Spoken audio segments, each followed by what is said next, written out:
On the morning of April 30th, 1975, the North Vietnamese Communist soldiers stormed Saigon, the capital of Vietnam. Their merciless tanks plowed through the iron gates to the presidential palace. One of the soldiers raised the North Vietnamese flag from a palace balcony. This signaled the death of South Vietnam and the official end of the Vietnam War. Only hours earlier, for the South Vietnamese, chaos ensued as the panicked citizens sought to flee Vietnam and seek refuge by any means available. Little did the crew of the USS Kirk know that they would play an unanticipated yet crucial leadership role in the rescue of these refugees, one of whom was my mother. Having already evacuated the remaining Americans in Vietnam from the roof of the American embassy, the U.S. Navy left the war-ravaged country. Suddenly, Captain Paul Jacobs of the USS Kirk received a surprising command from Admiral Donald Whitmire. The USS Kirk was to return to Vietnam.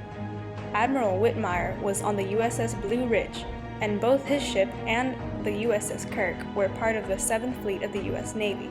Message from the 7th Fleet himself would like to speak to you, come alongside. You got your attention.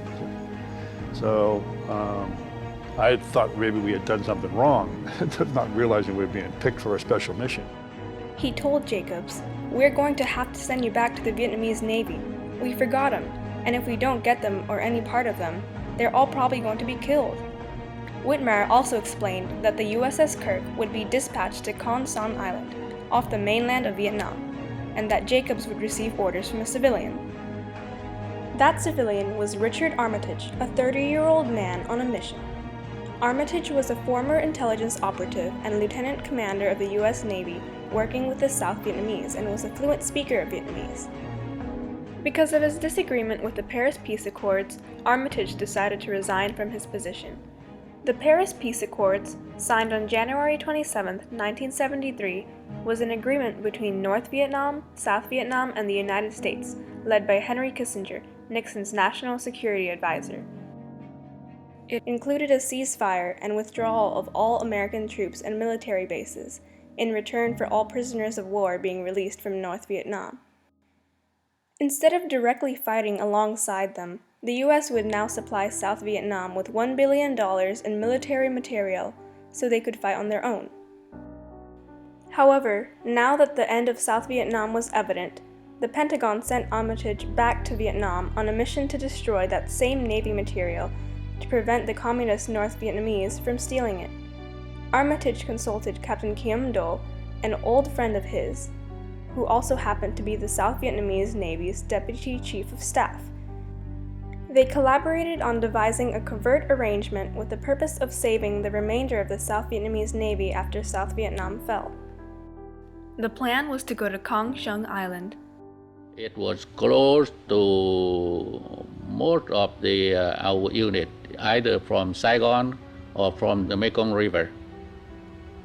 Also, our people are very familiar with that island. It has a very well sheltered bay. Once aboard the USS Kirk, Armitage was ushered in to meet the officers. He said to me, "I'm not used to having armed civilians come aboard the ship in the dead of night," and I said, "I'm not used to coming aboard armed in the dead of night, but I've got a job to do at work." On the dawn of May 1st, the USS Kirk and its crew of 260 arrived at Con Son Island, where 32 South Vietnamese Navy ships and dozens of cargo ships, barges, and fishing boats filled with refugees approached them. Around 33,000 people were packed together in the dilapidated vessels, all desperate to escape.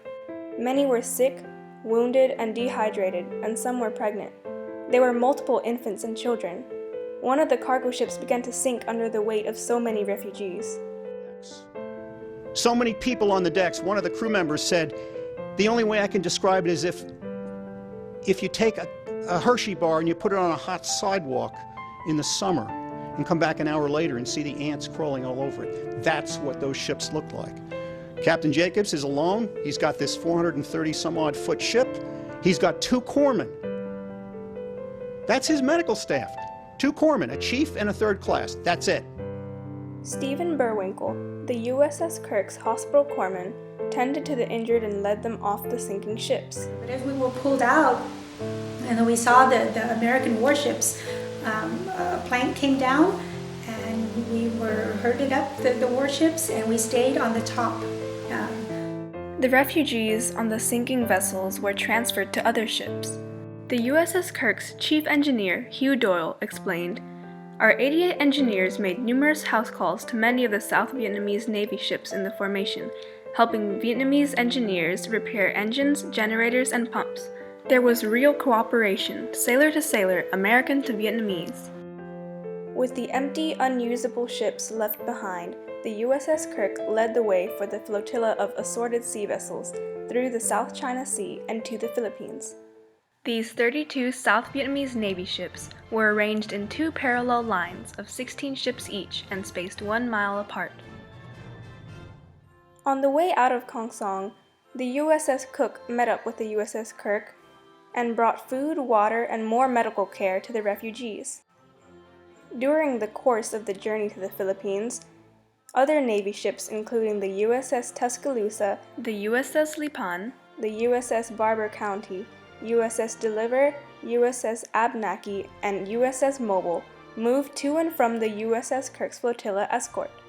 Judging by the logs of this fleet, the Kirk was the definite leader. The refugees were escorted over a period of 6 days. Everything seemed to be going according to plan until the USS Kirk reached the Philippines. Jacobs was informed that the government in Manila would not allow South Vietnamese vessels into their port for diplomatic reasons. The Philippines wished to avoid conflict with the new communist Vietnam and advised Jacobs to turn back. Armitage and Captain Do decided to hoist up American flags and lower the Vietnamese ones to symbolize the transfer of the ship back to the U.S. Following the announcement of this plan, a frenzied scramble for 30 American flags ensued, and 2 Kirk officers were assigned to board and command each Vietnamese ship. Rick Sauter, part of the Kirk crew who commanded one of these ships, added, "That was the last vestige of South Vietnam, because the Navy ship is sovereign territory, and so that was the last sovereign territory of the Republic of Vietnam." As the yellow flags with red stripes were lowered and the star-spangled banners were raised, it was a mournful moment for the South Vietnamese. The ships were admitted into Subic Bay on May 7th. This was only the start of a tough and lengthy odyssey for the Vietnamese refugees. From here, they would go to Guam, and from Guam to America, living in various refugee camps. Thanks to the leadership of the members of the USS Kirk and the ships that supplied them, tens of thousands of refugees were saved and given the opportunity to start life anew in another country. The crew of the USS Kirk may not have fought on a valiant mission of warfare and destruction, but their leadership in this major humanitarian aid mission proved to be an even greater accomplishment. The legacy of this altruistic effort is seen in the lives of Vietnamese Americans today, such as my mother and her family.